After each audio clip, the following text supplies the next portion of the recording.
baik perkataannya, baik perbuatannya, semua sekali itu. Ini yang lebih rajih daripada yang lain.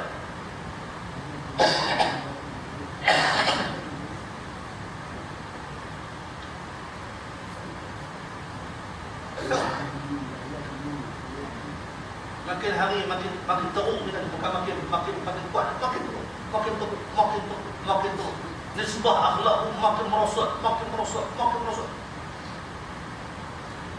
Budak-budak kerja apa nama ni, tingkatan 2, tingkatan 1 ni, baru masuk sekolah rumah, boleh bercakap sama-sama dia, lelaki perempuan ni. Boleh cuba sekali ke tak? Tak. Perempuan kata apa? Kalau berani, cuba ni. Tak. Tengok perkataan dia keluar mari di mulut kita, orang-orang dulu kita tak berani nak keluar.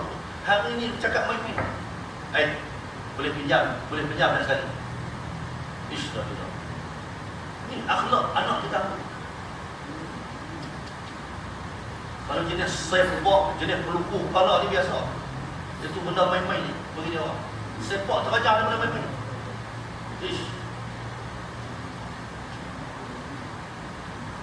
Kita kena muhasabah semula ni. Kena muhasabah semula. Kita balik kepada lipatan sejarah. Bangsa kita Melayu dulu ni hebat ni kerana Islam.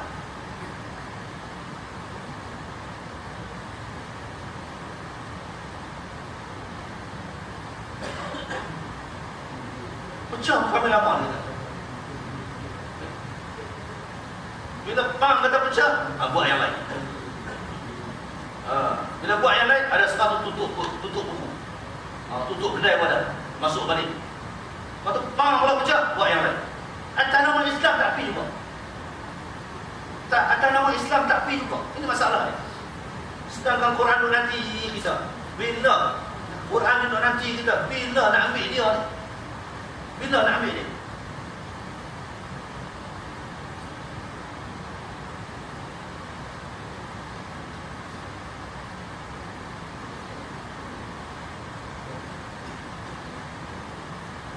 Sampai itu orang pondok yang mengaji jenis kita jauhi lama ni, dia tak akan lari daripada Islam. Pasal apa? Pasal ajaran-ajaran dah ada kita. Sampai itu kawasan-kawasan yang banyak pondok ni, insya-Allah tak ada cakap ni. Sebab apa? Hari-hari dia mengaji benar. Untuk tanam dalam kepala benda ni. Kita kena ikut ahwal Nabi. Ini yang paling rajih di sebuah dalil. Baik perkataan, baik perbuatan. Daripada semua keadaan ditanam masuk siasat. Orang pondok tak ada cakap banyak. Tak ada cakap banyak. Cuma beritahu tarikh berapa yang mula nak mundi tu. Berapa yang mula nak mundi. Kebanyakan tokoh-tokoh pondok ni, dia akan duduk di belakang Islam. Dia duduk di belakang Islam. Siapa yang bawa Islam, maka dia akan sokong orang. Ini tokoh-tokoh pondok. Mereka adalah satu dua orang tokoh yang berlori tanah masuk menunggu depan surau dia. Ni kalau kamu sekarang tanah merah roh sampai dia kelambu. Itu lain sikit. Tapi kalau betul-betul dia mengajak, betul-betul dia aman, dia tak boleh lari. Dia tak boleh lari. Kalau dia pergi cari yang lain juga, dia akan rasa kesana.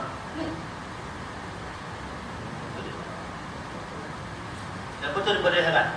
Tubuh pondok ni apa yang dia bantak? Jalan raya kita buat. Ayam kita hantar pergi pondok dia. Leteri kita masuk. Dia tak pun duduk marah apa kat kita. Dia tak faham. Dia tak faham sebenarnya apa yang Tok Guru bawa. Tok Guru mengajar siang malam, buka pondok, ke dalam hutan, ke dalam bukit, didik orang. Didik benda ni. Didik benda ni. Dia orang yang ni tak mau langsung. Kita tak mau langsung. Sebut ke Tok Guru tak mau langsung. Bakal kata apa lah? Tok Guru ni main mengajar untuk pecah belah orang. Pula dah. Dia faham benda tu. Jadi bila masa nak masuk hutan? Sebab itu Melayu ni, kalau nak selesai masalah yang ada hari ni, kena balik kepada ahwal Nabi, kelakuan Nabi. Mana balik kepada sunnah Rasulullah yang menafsirkan Quran. Itu dia.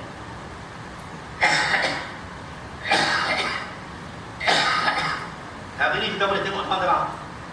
Ada orang nama Melayu, yang nama Melayu Islam, semayang, tapi terang-terang tak sokong apa yang ada dalam Quran. Tak sokong, terang-terang. Dia nak gadang.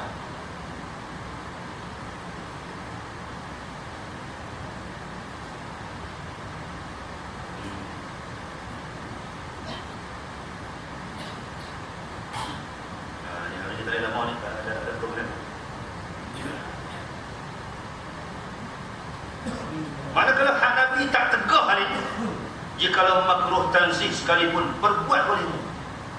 Berbuat boleh.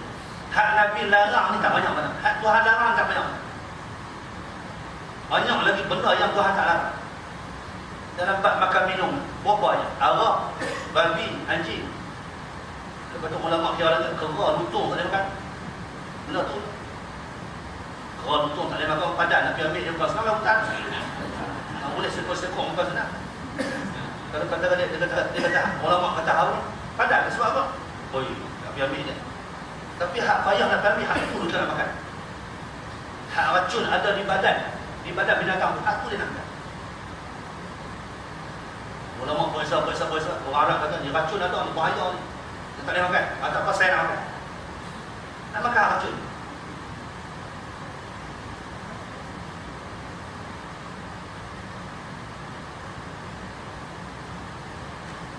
Maka melengkapi barang yang tidak ditegah itu akan yang wajib dan yang sunat dan yang mubah.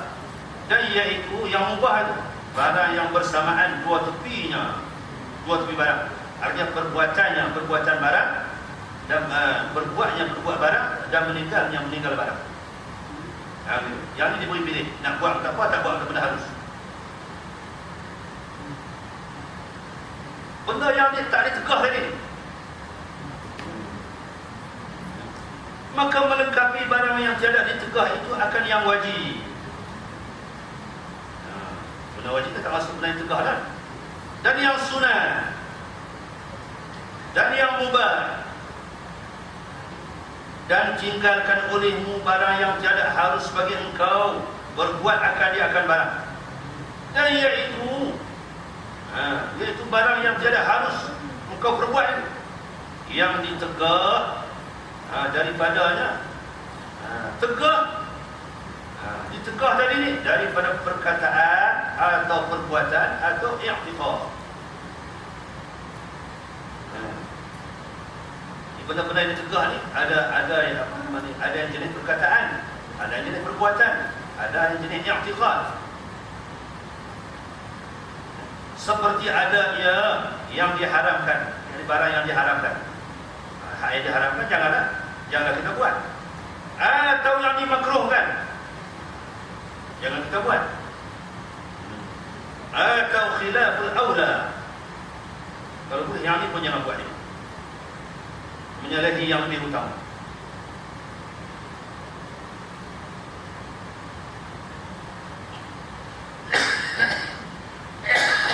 Rokok ni macam mana? Makruh ke tak? Ni ada ustaz dia kata rokok ni makruh je. Ustaz ni dia tak ikut perkembangan semasa. Dia tak ikut perkembangan semasa. Dia kata rokok ni makruh, dia kata. Makruh je, tak haram. Sedangkan kita tahu dah ni rokok ni ijma' ulama sekarang ni mengatakan haram. Sebab apa? Sebab dia campur dengan benda lain. Dia antaranya rendam dengan arak. Rokok ni temakau dia rendam dengan arak. Tahu kata dalil kata rokok tadi rendam dengan arak? Dia orang buat pembuktian bila kita ambil api, kita bakar dengan api, kalau kita tak isap pun dia duduk jalan api ni. Dia berhenti ni masalah. Bila sampai tahap putih, bila sampai hak putih bongong. Mana kalau tak isap, kita letak di api, kita letak di tangan. Letak tangan ni, duduk sembang. Tak isap, api duduk jalan. Itu dalil kata di dalam ada arak. Ada bahan-bahan kimia yang tarik api tadi tak padam. Dia tak padam. Dia hanya padam bila sampai tahap putih je. Ya. Kalau jenis hak yang rokok tak ada putih, terus sampai tembakau, sekali dengan tangan-tangan dia potong. Tapi kalau daun saja ni, daun kering tu, kita hirai, buah masuk dalam ketat, kita bakar. Yang ni kalau tak isap mati. Kita bakar, kalau tak isap, dia mati gitu je. Dia kena isap dulu, baru dia terbakar. Tapi rokok hari ni, dia terbakar dia, kalau tak isap pun dia terbakar. Begitu. Kalau itu bercampur dengan benda-benda yang memudaratkan badan, maka haram, dia bukan makruh. Ya.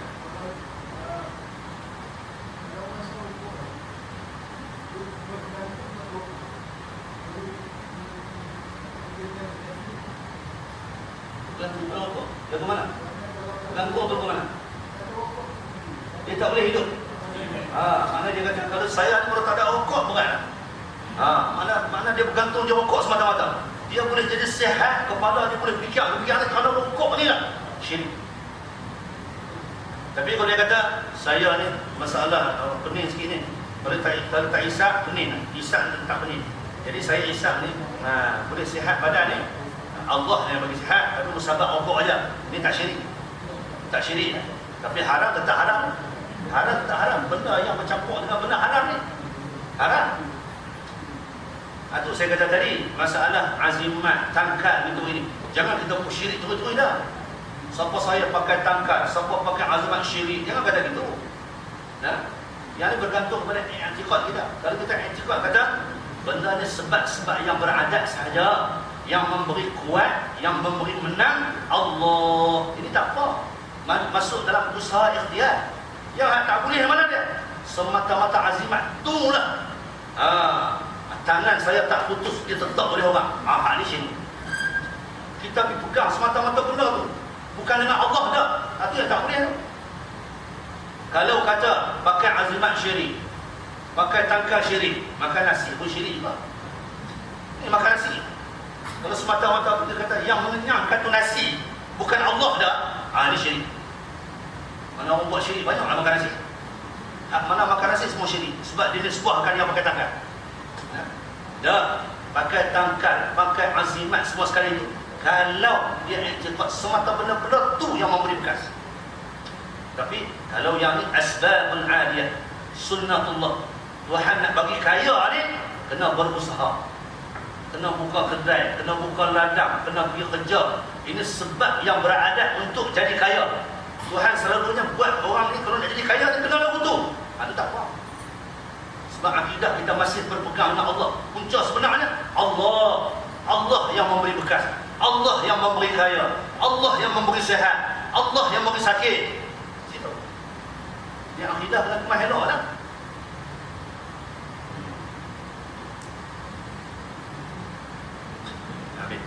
Dan manakala kita ketahui bahawa segala kebajikan itu hasil ia dengan sebab mengikut salaf yang saleh-saleh, maka ikut olehmu akan salaf yang saleh-saleh pada i'tiqad engkau, pada segala perbuatan engkau, pada segala perkataan engkau. Apa diskat itulah hak yang kita mengajar sampai situ. Saya ambil situ dulu ni. Atas saya tinggal. Jadi insya-Allah akan datang kita sambung balik hak yang tempat kita lah. Tempat kita berhenti hari itu. Ataupun kita baca sekali lagi tak apa. Baca sekali. InsyaAllah akan datang kita akan baca. Dan manakala kita ketahui bahawa segala kebaikan ini, yang punca timbulnya baik tadi ni, hasil ia dengan sebab mengikut salafus salih dan Nabi-Nabi. Mana bila kita tahu kata punca kebaikan bagi pada orang ni, patut apa kita dapat. Ini insyaAllah bulan akan datang. Buat diskat dulu kerana dia orang kata ada program. Surah ada program. Marilah sama-sama kita sudahi dengan membaca tasbih ibarat dan suratul Asr. Subhanallah.